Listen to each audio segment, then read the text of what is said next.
Hello, it is Throwback Thursday, November 9th, 2023. Steve Cypress here, and I was checking through my Facebook memories. I check into Facebook at the end of every working day when I'm done helping clients and taking care of business and doing all the things that I got to get done.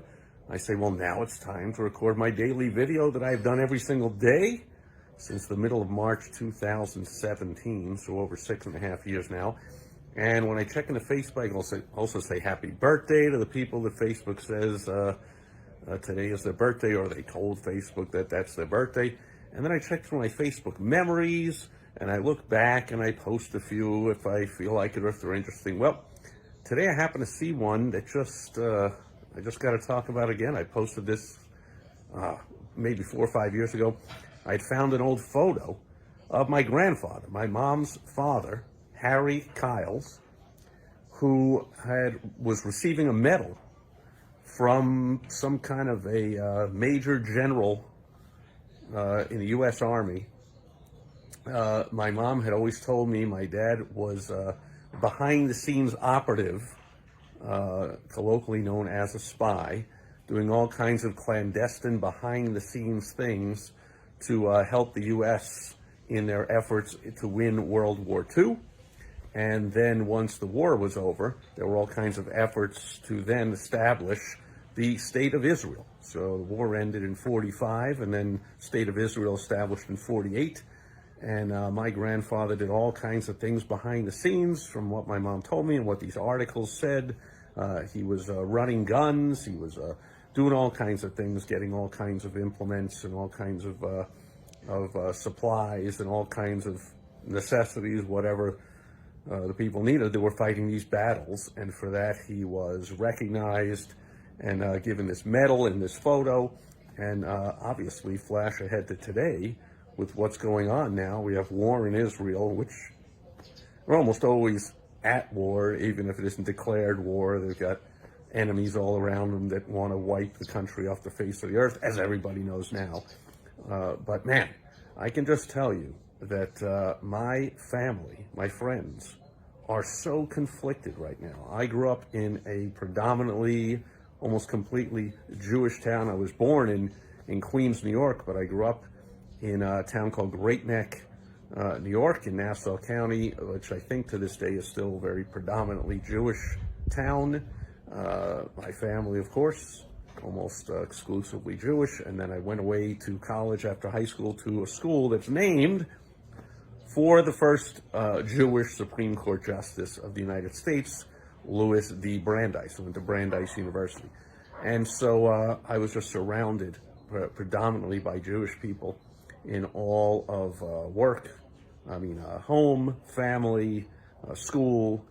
And I can just tell you, I'm connected to many of these people that I've spoken to and on social media, and they are just amazingly conflicted. I mean, for all these years, they have happily supported the left, and they loved Obama, and all this kind of stuff, ignoring the fact that Obama has always hated America, hated Israel.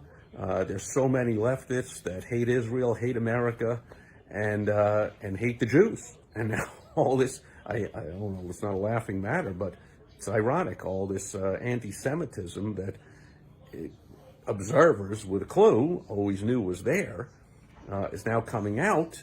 And here are my Jewish friends and family and acquaintances, roommates from college that are,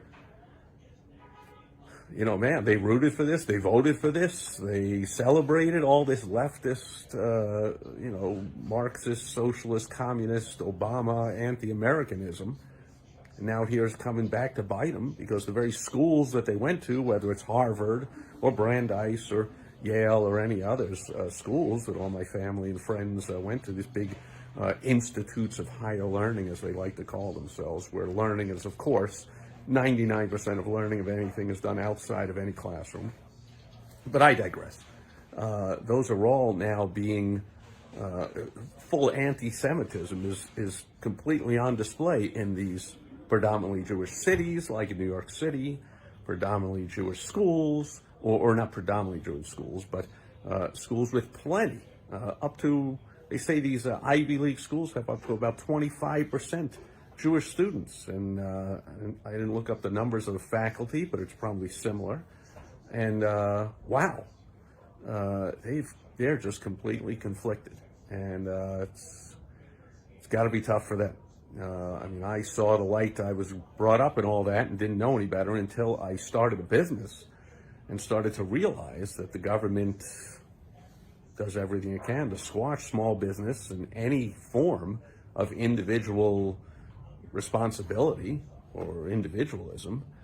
It's all about big business, big government, big rules, big regulations. And like I said, my family, friends, associates for half of my life all celebrated all that stuff. Oh, there should be more regulations, and the government this and the government that. They still love the government, and the government should do this and the government should do that. The government should just stay out of everyone's lives and do what the government should do, which is have police, fire, armed forces. That's about it. Cut the crap. But anyway, I digress. Memories of my dear grandfather and everything he did to help the U.S., to help Israel, to win wars throughout the entire last 75 years. There's been almost nonstop war in the U.S., in the Middle East. We're a war-based economy. Eisenhower warned about the military-industrial complex. That's certainly, as soon as Afghanistan ended, it was like, oh, we got to start another war. So boom, Ukraine started, and then, there might not be funding Ukraine anymore. Boom, got to have another war started, and that's just the way it is. But this time, this one's really hitting home to me. So that's it. Not any business lesson there or anything, just personal. Just putting it out there. It's tough to see. My family, they're putting posts on social media like, hey, what's going on? I'm like, you voted for this stuff. Again, I hate to laugh, but sadly ironic. They voted for this, they celebrated it, they loved it, and bang, coming back to bite them.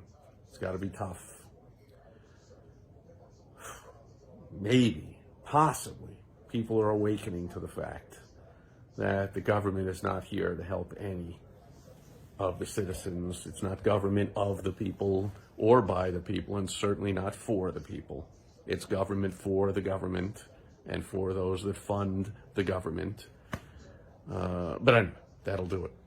For Throwback Thursday, November 9th, 2023. Thanks for listening to my personal rant today, and I'll be back with you tomorrow. It's more business lessons as we delve into Foundation Friday, and I'm going to teach some basic marketing concepts. You might call them foundational marketing concepts on Foundation Friday. Catch you then. Bye-bye.